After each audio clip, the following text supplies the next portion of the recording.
লা লা লা লা লা লা লা লা লা লা লা লা লা লা লা। ও সুন্দরী রমণী বাপের টাকায় ফুটানি। ওরে মুখ পোড়া, মুখটা কোনোদিন আয়নায় দেখেছিস? দেখে আসবি ভালো করে। মেয়ে দেখলেই তোদের খুব মাথায় উঠে পড়ে, তাই না? হ্যাঁ হ্যাঁ হ্যাঁ, কি বললে? মনে হয় আমাকেই বললে একটা কিছু কথা। না, তোমাকে কিছু বলিনি। বলছি কাকু, দীঘা যাওয়ার বাসটা কি চলে গেছে? কি বলে কি আবার?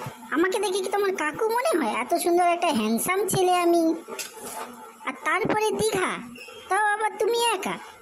সেখানে তোমার কি কাজ বাবু?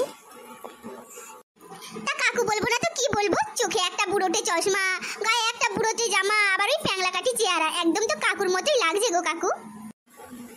মুখ সামলে কথা বল পুরি। চড়ছো কেন কাকু? আমি তো ঠিকই বললাম গো। মেজাজ খারাপ করিস নি আমার সকালবেলা।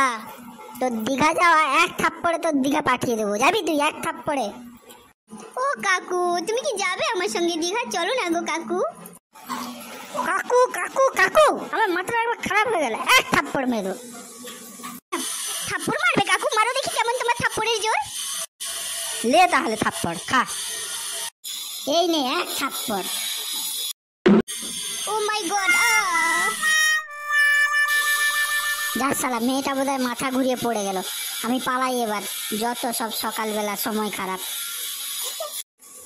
শালা রাস্তাঘাটে লোকজন জড়া হওয়ার আগেই আমাকে ছুটে পালাতে হবে এক্ষুনি।